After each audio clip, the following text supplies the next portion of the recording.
Во следните 30 дена ќе откриете дека љубовта понекогаш пристигнува тогаш кога најмалку размислувате за тоа. Додека сте насочени кон секојдневните обврски, еден разговор, една насмевка или сосема случајна средба може да разбуди нешто што долго време мирувало во вас. Во последниот период често се прашувавте дали некој навистина може да ве разбере. Знаете лесно да разговарате со луѓето, но ретко дозволувате некој навистина да го види она што го носите длабоко во себе. Во периодот што доаѓа, токму таа искреност ќе биде клучот за една поубава љубавна приказна.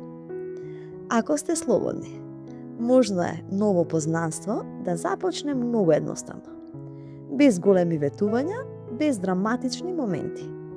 Но ќе почувствувате дека со таа личност разговорот никогаш не завршува. Ќе има смеа, љубовитност и чувство дека времето поминува премногу брзо кога сте заедно. А ако сте во врска, следните недели ќе ве потсетат дека љубовта се одржува преку внимание. Не се потребни скапи подароци или спектакуларни изненадувања. Една искрена прегратка, заедничко кафе или вечер помината во разговор може повторно да ја врати блискоста што можеби малку се изгубила. Можно е и некој да ви испрати порака што нема да ја очекувате.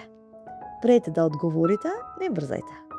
Дозволете си прво да почувствувате што навистина сакате.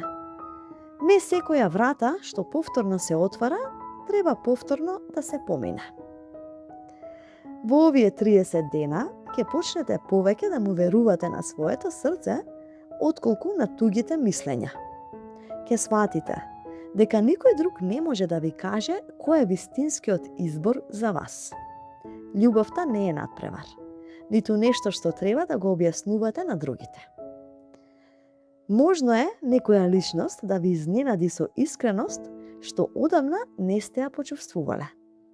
Тоа ќе ве натера да ги спуштите ѕидовите што долго време сте ги граделе околу себе. И токму тогаш ќе сватите дека ранливоста не е слабост. Таа е почеток на вистинската блискост. Кон крајот на овој период ќе почувствувате повеќе леснотија во љубовниот живот.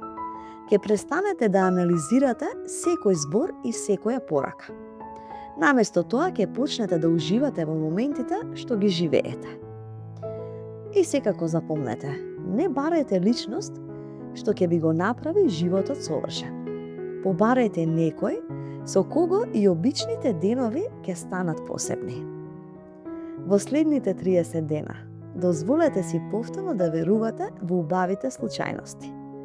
Понекогаш токму една средба што изгледа сосема обично, станува почеток на приказна што долго ќе ја паметите. Ви благодарам. Доколку ви се допадна видеото, притиснете лайк, исто едно subscribe и секое добро до наредно слушање.